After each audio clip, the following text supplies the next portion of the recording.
मेरे प्यारे भाइयों बहनों और बच्चों, मेरा यहाँ आने का उद्देश्य यही है कि हम किस प्रकार लंबा, सुखद, स्वस्थ, तनाव रहित जीवन व्यतीत करें, क्योंकि हमारे सामने ऐसी बहुत सी समस्या आती हैं जिससे कि हमारा जीवन तनावग्रस्त होता है।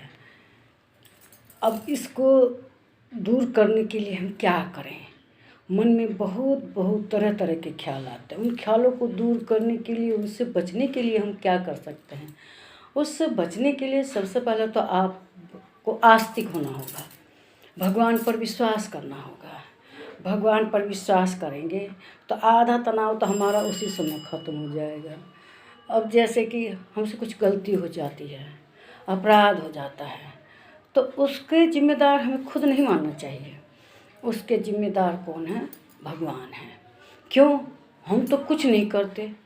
जैसे वो चलाते हैं वैसे चलते हैं, जैसे वो कराते हैं वैसे करते हैं, तो इसमें हमारा क्या दोष है?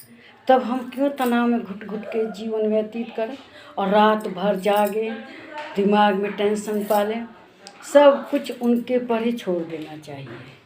हम कुछ नहीं करने वाले, जो कुछ करने वाले वे ही हैं और वो ही सब कुछ करते हैं। अब सर उसको कैसे हम अपने दिमाग में बैठाएं कि भगवान ही कर रहे हैं? भाई भगवान ही करते हैं, इसमें तो कोई शक शुबा की बात ही नहीं है, क्योंकि हम धरती पे भी उनके ही कारण आए हैं और जैसे चलाएंगे वैसे ही हमें चलना है। तो फिर हम अपराधी कैसे हैं? सब कुछ तो वही करने वाले हैं। इसलिए तनाव से मुक्ति का सबसे अच्छा यही उपाय है, आस्तिक बनना चाहिए और सब कुछ उनके ऊपर छोड़कर कि हम जो कुछ किया उन्होंने किया, जो कुछ कर रहे हैं यही कर रहे हैं, आगे भी जो कुछ वो करेंगे वही करेंगे। और भगवान सब सही करते हैं, गलत कुछ नहीं करते। फलाना क्यों मर गया? अरे उसके पीछे कुछ कारण है, उन्होंने उनके लिए कुछ रचा हुआ है, तभी तो दिन से पहले चला गया। तो भगवान जो करते हैं उस पर ज़रा सा भी संशय नहीं करना चाहिए, वो एकदम 100% सही करते हैं। अब रही तनाव तो गया भगवान के शरण में, लेकिन अब हमारा सबसे बड़ा है स्वास्थ्य। हम स्वस्थ कैसे रहें? अब स्वास्थ्य की बात कहूँ, हमारे ही आँखों के सामने 95 वर्ष से कम नहीं उनकी अवस्था होगी, अपनी सारी दिनचर्या के काम अपने आप करती हैं। सब कुछ नहाना धोना, खींचना, कपड़े वगैरह धोना सब स्वयं करती हैं। और तो वो घर के बर्तन मांजने, झाड़ू लगाने, सफाई करने से संबंधित भी काम करती हैं। उनकी लड़की यानी कि पोती है, उसको मैंने 1-1 घंटे तक पोती को तेल लगाते हुए देखा है। बताइए, कोई तो वृद्धा सोचेगी कि मुझे कोई तेल लगाए, लेकिन वो नहीं, पोती को लगाए बड़े सहर्ष स्वस्थ मन से, ऐसे नहीं कि बड़ी दुखी मन से। पुत्रवधू को लगाती हैं।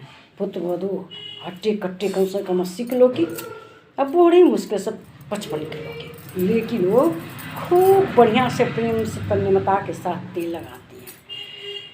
तो इसीलिए उनका शरीर स्वस्थ है, इसीलिए सब काम करती, अपने परिवार का काम सहर्ष करती हैं। अब मैंने बहुत सी वृद्धाओं का ऐसा देखा, वृद्धा का अभी कुछ उम्र ही नहीं है, तभी दिन रात लेटे रहना, खाट पर पड़े रहना, बिस्तर पर पड़े रहना, उनकी यही दिनचर्या है। तो ऐसे लोग ही रहते हैं। उन्हें शुगर, ब्लड प्रेशर, 1000 तरह की बीमारी, किडनी डैमेज। ये उदाहरण अभी तो मैंने 95 साल की बुढ़िया का उदाहरण दिया ना। अभी मैं बताती हूँ मेरी खुद की अपनी सिस्टर, उनको भी शुगर था मेरी की तरह और उनकी किडनी डैमेज हो गई। क्यों? वो शरीर नहीं चलाती थी, काम नहीं करती थी, काम करने से उन्हें बहुत परहेज था।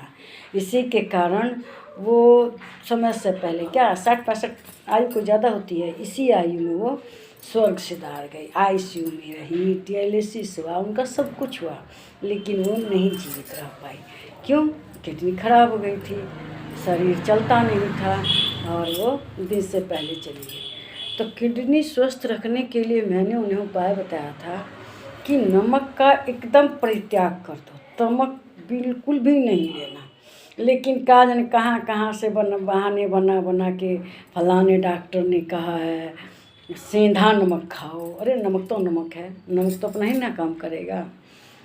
मेरी भी किडनी खराब हुई थी एक बार 13 साल की अवस्था में, और अब तो मैं शुगर की पेशेंट हूँ, लेकिन मैंने नमक का एकदम परित्याग कर दिया था। 3 महीने तक एकदम नमक नहीं खाया था। उसका परिणाम ये है कि मैं आज तक स्वस्थ हूँ, मुझे कोई प्रॉब्लम नहीं है। शुगर भले ही है, शुगर ऊपर नीचे होती रहती है, लेकिन उसका मुझे कोई दुख नहीं है कि हाँ मेरी कुंडली में ये हुआ है, मुझे ये हुआ है, और मुझे कोई समस्या नहीं है। तो इसके लिए स्वस्थ रहना के लिए आदमी को शरीर चलाना ज़रूरी है। परहेज का खाना खाएं। अब ये नहीं कि खाने बैठे तो तला भुना खूब खा लिए, चावल का कोई परहेज ही नहीं है, आलू का कोई परहेज ही नहीं है, तब कैसे किडनी बचेगी।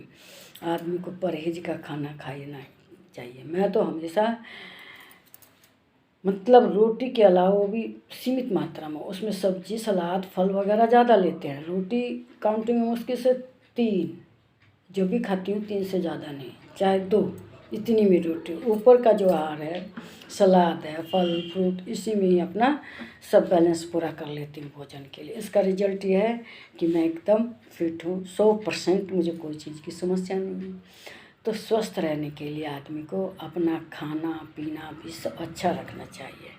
टेंशन रहित सुखी जीवन, स्वस्थ जीवन का रहस्य परहेज का खाना खाना चाहिए और अपना शरीर चलाना चाहिए। अब ऊपर से एक चीज़ और आती है कि आदमी की बनती नहीं है, लड़ाई झगड़ा हो जाता है, तनाव रहता है, टेंशन रहता है। तो इसके लिए आदमी को अपने बच्चों को खुद समझाना चाहिए कि कभी भी किसी को मन में दुख पहुँचे ऐसी बात नहीं कहनी चाहिए। कहेंगे तो आप सत्य है, लेकिन वो सत्य बहुत बड़ा जहर का काम करता है। सामने वाला तो एकदम तुम्हारा आपका दुश्मन हो जाता है। ऐसे सत्य कहने की ज़रूरत क्या है। एक देसी कहावत है कि जाट कहे सुन जाटनी, इसी गांव में रहना, ऊँट बिलैया ले गई हाँ जी कहना। तो हाँ जी कहने में क्या जा रहा है, हमारा स्वास्थ्य खराब हो रहा है, बल्कि स्वास्थ्य अच्छा रहेगा, टेंशन फ्री रहेगा, टेंशन मुक्त रहेगा। हैं किसी उनके सामने वाले के हाँ मैं, वो मूर्ख है चाहे कुछ भी है, लेकिन हमें क्या जाता है, हैं हम अपने लिए हैं, जो कुछ है वो अपने लिए है। तो इसीलिए किसी से कोई तनाव नहीं लेना चाहिए। पहले ज़माने में आदमी लड़कियों को सिखा के भेजते थे आदर्श कि भाई कायदे से रहना, किसी सबसे मेल से रहना, बांट के खाना, सब हम किसी को दिल दुखाने वाली बात मत कहना। लेकिन आज इसके विपरीत है। आज तो ससुराल में आते ही पहला वाक्य निकले, चाहे दूसरा निकले, चाहे तीसरा, चाहे चौथा, सब तनाव टेंशन देने वाले ही निकलेंगे। पहले कहा था कि हिये तराजू तोल के तब मुख बाहर आनी। अब कोई नहीं तोलता, कोई नहीं सोचता कि मुझे क्या कहना चाहिए क्या नहीं कहना चाहिए। बस जो मन में आ गया वो तो कह ही देना है, चाहे कोई बड़ा हो बुजुर्ग हो, उसके मन में क्या पहुँचेगी इस बात का कोई ख्याल नहीं रखता। यहाँ तक कि सीता माता की माता ने भी उनको चलते समय ससुराल से कहा था कि जैसे अपने पति की मुंह देख कर बात करना, जैसा तुम्हारे पति को अच्छा लगे उनके मनोकूल बात कहना। लेकिन अब तो कहने के लिए लव मैरिज कर रहे हैं लोग, लिव इन रिलेशन रहते हैं। उसका रिजल्ट देखते हैं कितने भयंकर लिखते हैं। आपने देखा होगा अखबारों में समाचारों में कितने भयंकर रिजल्ट लेते हैं। अपने आप पसंद करते हैं, अपने आप साथ रहते हैं और उसके कितने गंदे रिजल्ट निकलते हैं। क्रोध की चरम सीमा रहती है। शादी लव मैरिज करते हैं, विदेश में हनीमून मना के आके होटल में रहता, पता चला कि दिन लड़की भी छत पे से कूद गई। लो भाई क्या लव किया तुमने, क्या मैरिज की, इससे तो अच्छा माँ बाप हैं कैसे भी शादी करते हैं, उस शादी को निभाने के लिए प्रेरित तो करते हैं, सहयोग करते हैं लड़का लड़की को साथ रहने के लिए। इसीलिए आदमी को जीवन में सुखी रहने के लिए, स्वस्थ रहने के लिए मुँह पर अपने नियंत्रण रखें। जो शरीर को लाभ दे वो खाएं, प्रिय बोले, जो सामने वाले को अच्छा लगे वो प्रिय बोले। क्या हमने गलत किया, क्या खराब किया, सब भगवान के ऊपर छोड़ देना चाहिए। हम कुछ नहीं करते, सब वही करेंगे। उनकी शरण में रहने पे ना तनाव, ना दुख, ना टेंशन, एकदम स्वस्थ निरोग लंबी काया सुख में जीवन। यही मेरे कहने का सार था।